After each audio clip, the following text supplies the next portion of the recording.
बीते दिनों छत्तीसगढ़ के बस्तर में केंद्रीय गृह मंत्री का दौरा था अमित शाह का।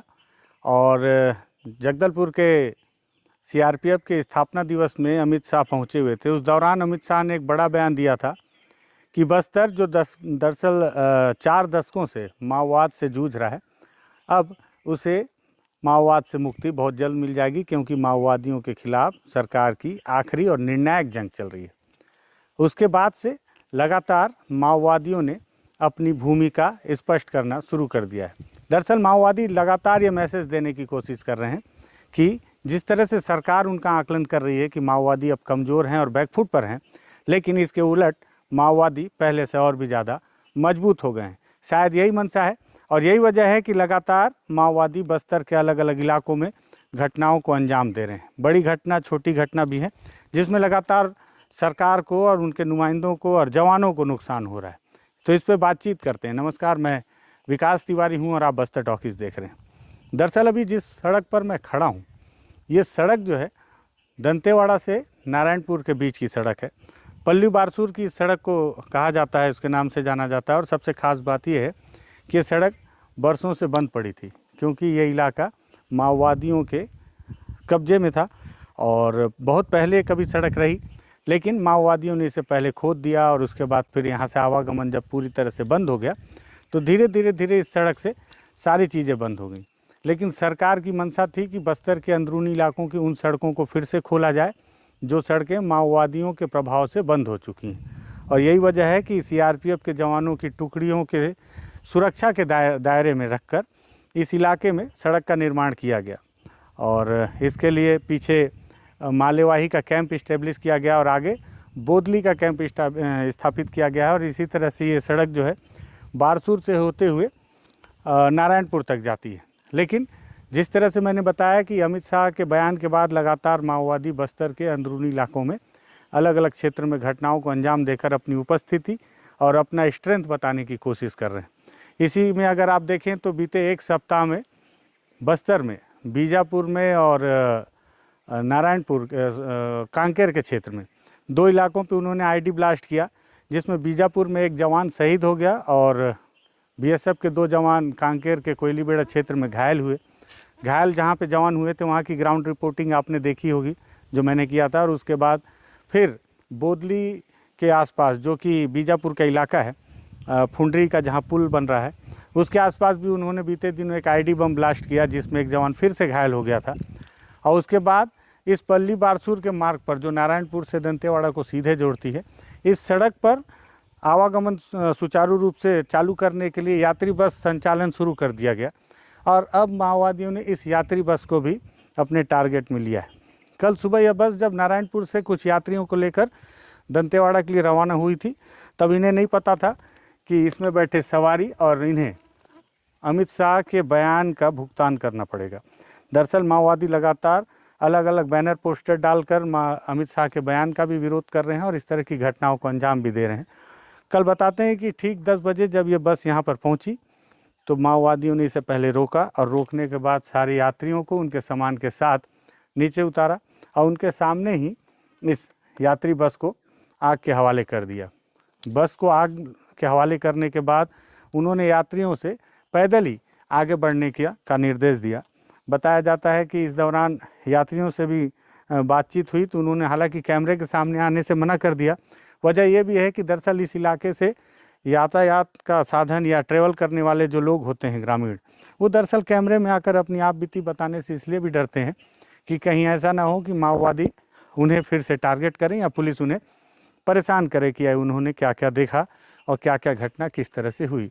लेकिन उन्होंने बताया कि माओवादियों ने बस को रोका और उन्हें कहा कि सभी एक किनारे बैठ जाएं और उनके सामने ही बस को पूरी तरह से आग के हवाले कर दिया और चेतावनी भी दी बस संचालक को, जो ड्राइवर था, कि इस रोड पर, सड़क पर किसी भी तरह से अपनी बसों का संचालन ना किया जाए, अन्यथा इसी तरह की घटनाएं वे लगातार करते रहेंगे, जिसका नुकसान इस बस ट्रेवल्स के संचालक को उठाना पड़ेगा। हालांकि उन्होंने इस बात का भी जिक्र किया कि पहली दफ़े है और इसीलिए उन्हें केवल चेतावनी दी जा रही है। अगर इसके बाद इस बस का संचालन फिर से किया गया तो उन्हें इससे ज़्यादा भी कुछ परिणाम भुगतना पड़ सकता है, जो कि काफ़ी गंभीर भी हो सकता है। ये बस दसलहरा कंपनी की है, जो कि नारायणपुर से दंतेवाड़ा की ओर संचालित की जा रही है। सरकार के द्वारा जब यह सड़क का निर्माण पूरा कर लिया गया और इस बस का संचालन शुरू किया गया, तो सरकार ने इसे माओवाद के क्षेत्र में एक बड़ी जीत बताया कि उस इलाके को भेद कर बस का संचालन किया जा रहा है, जिस इलाके को माओवादियों का गढ़ माना जाता था। लेकिन माओवादियों ने भी अपना पलटवार करते हुए जिस तरह से इस बस को आग के हवाले किया है, निश्चित ही तौर पर अब इस सड़क से आने जाने वाले यात्रियों में एक बार फिर से दहशत का माहौल हो सकता है। हालांकि आने जाने वाले कुछ यात्रियों से मैंने बातचीत की तो कुछ युवा जो लोग थे, जो मोटरसाइकिल से सवारी कर रहे थे या यहाँ से अपने गंतव्य की ओर जा रहे थे, उन्होंने कहा कि उन्हें इस बात का भय नहीं था।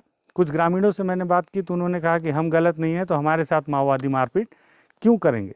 लेकिन जो रेगुलर यहाँ से बसों के सहारे से आने जाने का काम करते हैं, उनके मन में ज़रूर भय व्याप्त है। उनका कहना है कि इधर बोदली में एक कैंप स्थापित किया गया है और आगे मालेवाही में एक सीआरपीएफ का कैंप स्थापित किया गया है, जिससे कि माओवादियों के खतरे को बैकफुट पर ढकेला जा सके।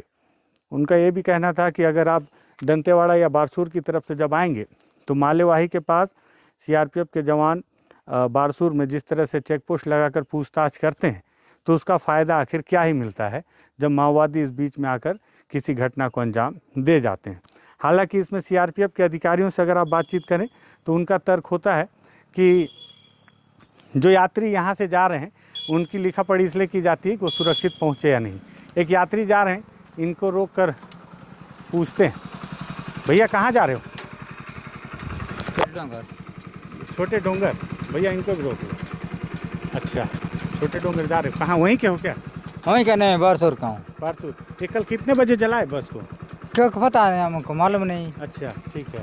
आपका क्या नाम भैया? मेरा बुधराम का सेब। कहाँ के हो? मैं एयरपोर्ट का हूँ। अच्छा, एयरपोर्ट के हो। हाँ। कहाँ जा रहे हो? मैं आश्रम में जा रहा हूँ। क्या करते हो? प्यून हूँ। अच्छा, वहाँ प्यून हो जी। तो ये कल कितने बजे जला है भैया? ये कितना 9:30 को सुबह। हाँ। और जो इसमें सवारी बैठे थे वो तो मैं इधर फंसा था सर। फंसे थे मतलब?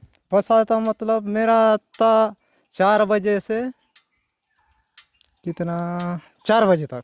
4 बजे से 4 बजे तक? जी। सुबह 4 से शाम को 4? जी। हाँ, क्या था? ड्यूटी था। तो अच्छा, आप ड्यूटी में थे? जी। तो उसको फंसना थोड़ी बोलते हैं, ड्यूटी। वैसी चीज हुआ सर, मतलब सवारी इधर ही गए बोलते हैं आपस। उनके साथ मारपीट तो नहीं किए बता रहे? नहीं किए ना? इतना तो कंफर्म नहीं है सर। आपका घर एयरपोर्ट में है? एयरपोर्ट में है। किधर पड़ेगा एयरपोर्ट? एयरपोर्ट तो इधर आगे पड़ेगा। इधर आगे। अच्छा, ये सड़क बनने के बाद सरकार बोलती है कि माओवाद अब बैकफुट पर है, माओवादी अब नक्सली जो है पीछे हो गए, लेकिन फिर भी आग तो लगाई थी, है कि नहीं? तो आने जाने वाले लोग के लिए कुछ खतरा है क्या? नहीं पता सर, इसके बारे में तो मैं क्या बता। आप इधर ही ड्यूटी करते हो क्या? जी। तो डर वर नहीं लगता जाते हो तो? नहीं लगता। लेकिन रिस्क से लेके चलना पड़ता है सर, क्या करो। रिस्क है जी। क्या मतलब कैसा रिस्क होगा भैया? डर के कारण। डर लगता है जी। मतलब कभी ऐसा हो सकता है कि आपको भी रोक के कुछ मारपीट करें ऐसा? ऐसा तो लगता ही है सर। लगता है। लेकिन आज तक किए हैं कि नहीं किए? नहीं किए हैं। हाँ, करने के लिए नहीं किए हैं। करने के लिए नहीं किए जी। तो मतलब जो गलती किया है नहीं किया उसको भी रोक के मार सकते हैं क्या माओवादी बोलते हैं कि हम जब तक कोई गलती नहीं करता उसको नहीं मारते। आप क्या सोचते हो? नहीं सर, कोई मतलब कुछ रहने से मार और देने से भी क्या करेंगे? मार देंगे तो क्या ही कर लेंगे। जी। तो डर लगता है मतलब? डर लगता है, लेकिन रिस्क लेके जा रहे हो? जी जी। तो इस रोड से अभी भी खतरा है मतलब? इतना क्या बता सकता हूँ सर मैं। आपको क्या लग रहा है, मैं आपका जानना चाह रहा हूँ, इस रोड में चलने से खतरा है क्या? इसके बारे में मैं कैसे। अच्छा, रोड बनने से कुछ फायदा हुआ है? फायदा तो बहुत है। क्या क्या फायदा हुआ? क्या सर, विकास भी हो जाता, गाड़ी घोड़ा चलता, गाड़ी मतलब चलता। अच्छा, विकास हो जाता मतलब विकास किसको मानते हो? क्या होने से लगता है हाँ विकास हो रहा है? कि लोगों का चहल पहल अच्छा रहता, गाड़ी से जितना टाइम लगता था गाड़ी से उतना टाइम नहीं लगता। हाँ, पहले कैसे जाते थे? पहले तो रोड नहीं था सर। तो पैदल? जी। पैदल मोटरसाइकिल कभी कभार लाते थे। नहीं तो पैदल?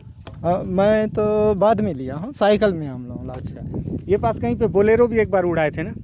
मैं वही बोल रहे थे सर। वाला देखे थे कि नहीं जिसमें मर नहीं, उतना समय हम लोग का छुट्टी था। अच्छा, लेकिन सुने थे ना? जी। एक आदमी मर भी गया था उसमें, हाँ, है कि नहीं? जी। ठीक है भैया, क्या नाम बताए, सॉरी आप? बुधराम कश्यप कर। ठीक है बुधराम भैया, धन्यवाद, आप जानकारी दिए। तो बुधराम भैया हैं, प्यून है यहाँ आगे आश्रम में। आश्रम आगे ही है, जी कैंप के बाजू में। बालिका है कि बालक आश्रम? बालक। कितने बच्चे हैं वहाँ? 50 सीटर का अभी बच्चे हैं कि है सर। हैं? जी सब व्यवस्था ठीक है ना? व्यवस्था ठीक है। ठीक है, आश्रम आके देखूंगा एक आध दिन। मतलब अंदर में था, उसको क्या है अभी शिफ्ट करके यहाँ लाए हैं। बोन अंदर कहाँ था? अंदर बोलने से थोड़ा गांव अंदर था। अच्छा, अब यहाँ ले आए। कैंप के बाजू।